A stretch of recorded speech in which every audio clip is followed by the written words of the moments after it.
Hi, இன்னைக்கு mini vlogல recipe தான் பார்க்க போகிறோம். லஞ்ச் பாக்ஸ் கொடுக்குற மாதிரி ராகி பேன் கேக். இது செய்கிறதுக்கு ஒரு மிக்ஸி ஜாரில் 2 பழுத்த வாழைப்பழம், கொஞ்சம் உப்பு, ஒரு முட்டை, தேவையான அளவு நாட்டு சக்கரை இல்லாட்டினா சுகர், உங்களுக்கு எது தேவையோ அதை ஆட் பண்ணிவிட்டு கொஞ்சமாக வெனிலா எசன்ஸ் இது எல்லாத்தையும் சேர்த்து நல்லா பிளெண்ட் பண்ணிக்கோங்க. நெக்ஸ்ட்டு ஒரு மிக்சிங் பவுலில் 1/2 கப் ராகி மாவு, 1/2 கப் கோதுமை மாவு, அது கூட நம்ம அரைச்சி வச்சிருக்கிற இந்த பேஸ்ட்டை ஆட் பண்ணிக்கலாம். லம்ஸ் இல்லாமல் நல்லா பொறுமையாக கலந்து விடுங்க.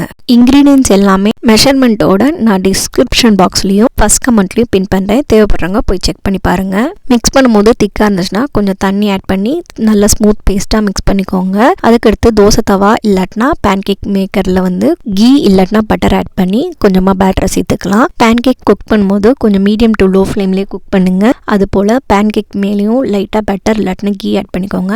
ட்ரை ஆகாமல் இருக்கும், அதுக்காக தான் எக்ஸ்ட்ராவாக ஆட் பண்ணிக்கிறது சொல்கிறது. இதே பேட்டரை வச்சு நீங்கள் வாஃபில் கூட ஊற்றி கொடுக்கலாம். ஒரு சைடு குக் ஆனதும் நெக்ஸ்ட் சைடு திருப்பி போட்டுட்டு கொஞ்சம் நேரம் குக் பண்ண விடுங்க. அது குக் ஆனதும் சூப்பரான ராகி பேன் கேக் ரெடி ஆயிரும். இதை மைஃபில் சிரப் இல்லாட்டினா ஹனி கூட வச்சு சர்வ் பண்ணால் சூப்பர் டேஸ்டாக இருக்கும். ட்ரை பண்ணி பார்த்து எப்படி இருந்துச்சுன்னு சொல்லி சொல்லுங்கள். இதே மாதிரி நெக்ஸ்ட் ஒரு ஷார்ட்ஸில் பார்க்கலாம். பாய்.